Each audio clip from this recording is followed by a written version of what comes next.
Assalamualaikum warahmatullahi wabarakatuh. Kami dari kelompok 10 ingin memaparkan materi kami yang berjudul Stimulus Respon dari Neil Miller dan John Dollar. Yang pertama-tama kami ingin mengucapkan terima kasih kepada dosen pengampu yaitu Ibu Nur Afni Safarina, SPC MPC, dan teman-teman sekalian yang sudah menonton video kami. Langsung saja saya perkenalkan diri saya, yaitu nama saya Diva Zara. Yang kedua ada teman saya yang bernama Febila Syakira. Yang ketiga ada Radiah. Dan inilah materi tentang stimulus respon Neil Miller dan John Dollar.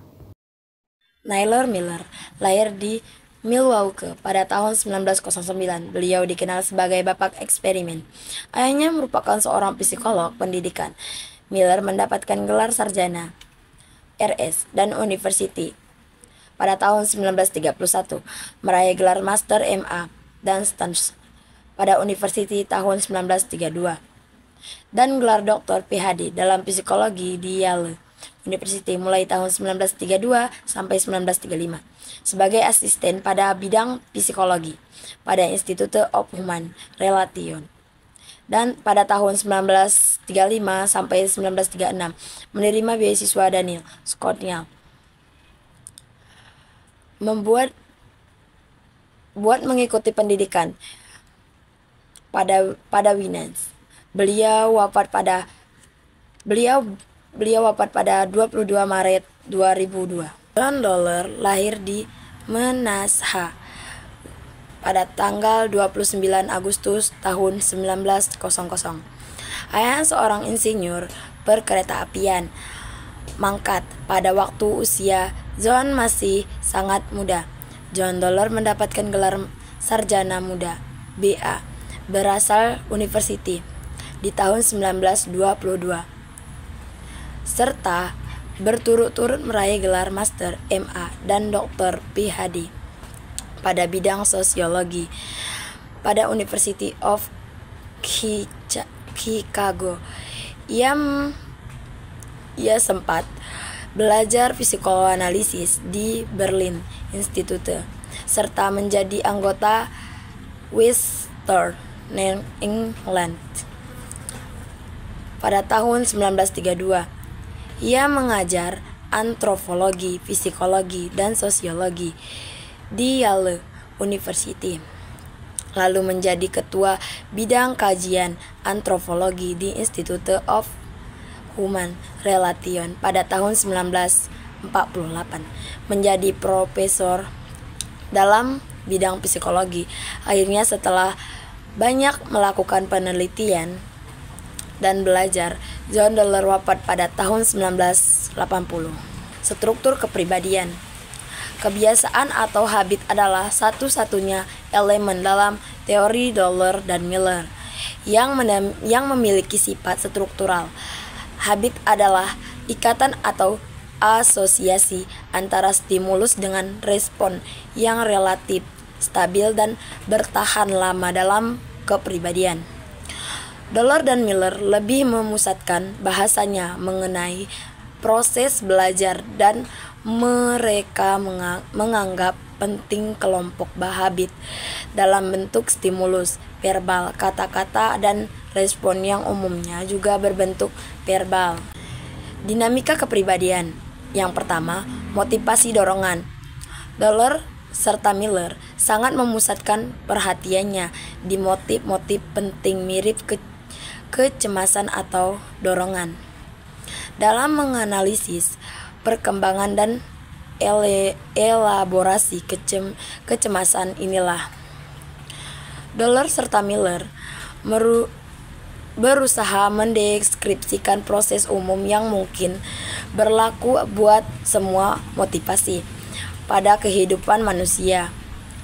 Aneka macam timbul dorongan yang dipelajari berasal atau sarana dorongan primer mirip rasa. Yang kedua, proses belajar.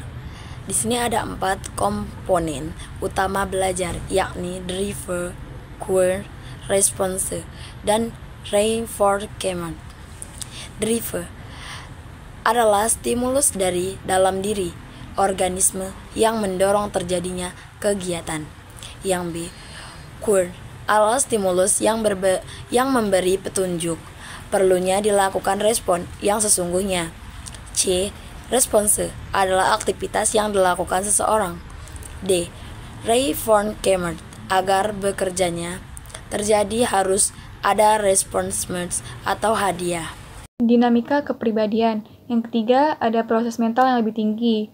Yang pertama ada perluasan stimulus atau respon, yang kedua ada generalisasi stimulus, ketiga reasoning, keempat bahasa, dan kelima secondary drivers. 4. Model konflik, yaitu yang pertama formulasi tingkah laku konflik dari Dollar dan Miller sangat terkenal, yakni konflik approach avoidance atau orang yang dihadapkan dengan pilihan positif dan negatif dalam satu situasi.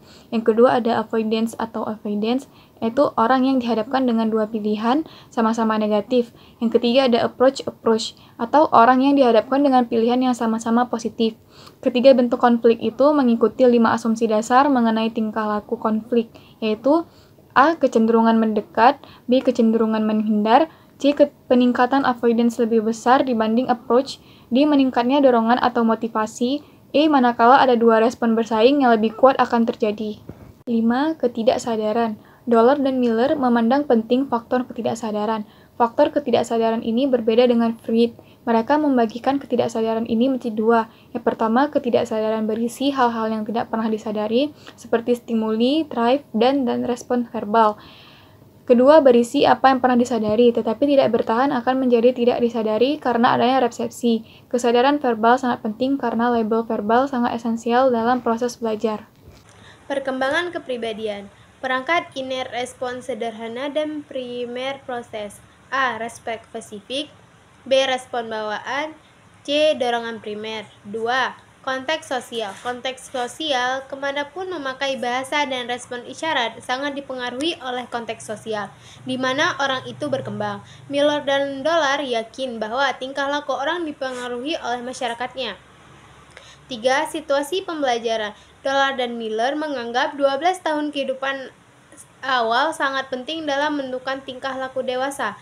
Miller dan Dollar mengemukakan 4 hal yang dapat menimbulkan konflik dan gangguan emosi dalam situasi pembelajaran, yakni A. Situasi makan, B. Pendidikan kebersihan, C. Pendidikan seks awal, 4. Pengendalian amarah dan agresi. Selanjutnya ada aplikasi. Bagaimana neurosis dipelajari? Neurosis adalah konflik ketidaksadaran yang kuat dan hampir selalu bersumber di masa kanak-kanak. 2. Ada psikoterapi. Dollar dan Miller memakai kondisi dan prosedur terapeutik konvensional di mana terapis yang simpatetik dan permisif mendorong pasien untuk berasosiasi bebas dan mengungkapkan perasaannya. Terapis berusaha membantu pasien untuk memahami perasaan sendiri dan bagaimana perasaan itu berkembang.